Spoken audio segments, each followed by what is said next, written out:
Ces images de pollution, nous sommes tous d'accord, sont intolérables. Alors pour en finir, la mairie de Paris a décidé d'agir.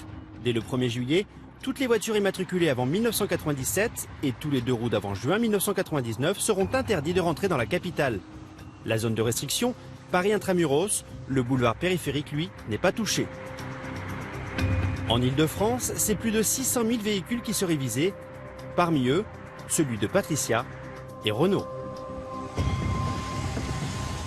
Alors que c'est une voiture quand même qui a été achetée il y a 2 ans, à 20 000 km, c'est une Honda Civic qui a coûté 2 600 €. On vient de passer le contrôle technique, preuve à l'appui, 0 défaut, rien. Une voiture de 1996 en excellent état, comme en atteste ce contrôle technique totalement vierge. Elle pourra stationner, donc il faudra payer le stationnement, mais alors la voiture, elle sera donc scotchée au trottoir, voilà, le long du trottoir, mais sans pouvoir circuler. Autorisation de stationner, mais interdiction formelle de circuler entre 8h et 20h en semaine. Donc la voiture, comme promis. Une contrainte que subit aussi Nathalie, propriétaire de cette Mégane de 1996. Aujourd'hui, elle vient la récupérer chez José, son garagiste. Aujourd'hui, il n'y avait pas grand-chose. Oui. Les niveaux, aucun problème, aucun défaut. Voiture parfaite. Je fais partie des classes moyennes. Donc ça c'est une voiture neuve, c'est hors de question. Hors de question. Pas possible au niveau de mes moyens. Qu'est-ce qui va se passer avec la nouvelle loi? Il va y avoir un grand nombre de voitures qui vont arriver sur le marché, elle va chuter. C'est pas facile pour quelqu'un qui n'a pas d'argent. S'il veut vendre cette voiture pour rajouter au bout, ça va être très compliqué. Une mesure qui frappe particulièrement les moins riches d'entre nous, mais selon la mairie, le cas de Nathalie serait minoritaire.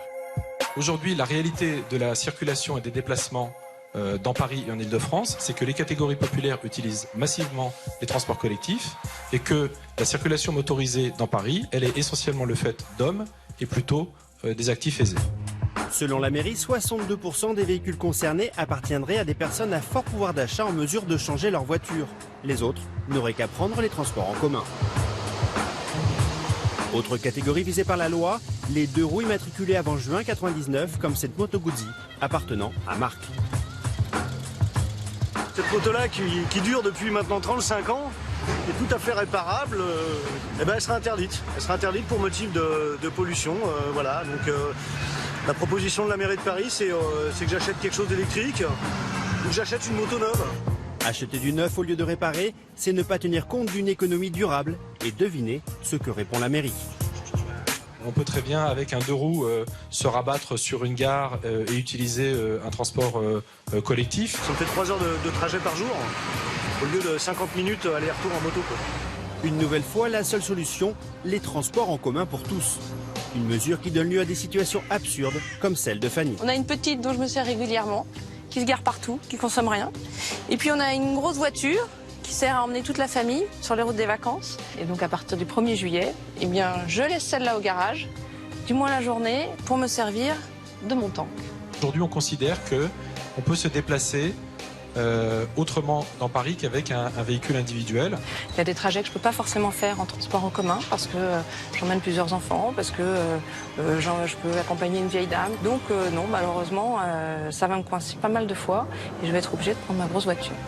C'est aussi ça les conséquences de cette décision de la mairie. Et si Fanny ne respecte pas cette mesure, elle sera verbalisée par une amende de 35 €. Seule solution pour elle, attendre que sa voiture ait 30 ans pour qu'elle soit considérée comme un véhicule de collection. D'ici à 2020, c'est tous les véhicules immatriculés avant 2011 qui seront interdits, soit 2 millions de voitures.